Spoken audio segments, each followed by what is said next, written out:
il y a l'imam Al-Ala Al-Bukhari. C'est pas l'imam Al-Bukhari, c'est un autre. C'est pas Mohammed ibn Ismaïl, le savant qui est connu dans la science du hadith, mais c'est un autre savant qui est lui aussi très connu. Il s'appelle Al-Ala Al-Bukhari. Il a vécu bien plus tard. Il est mort en l'an 841 de l'Hégire. Je vous rappelle que là, on est dans le 15e siècle de l'Hégire. Qu'est-ce qu'il nous dit?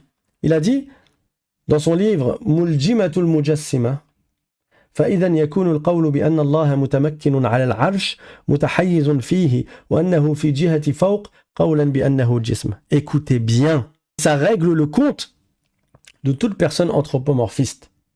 Il a dit, comme quoi Allah Ta'ala serait installé sur le trône et serait localisé à ce niveau-là, c'est-à-dire sur le trône, et qu'il serait dans la direction du haut, cela revient à attribuer à Dieu le corps. Parce qu'eux, ils vont te dire, non mais moi, j'ai pas dit que Dieu c'est un corps, j'ai juste dit qu'il est assis sur le trône. Mais ça veut dire que c'est un corps. 1 plus 1 égale 2.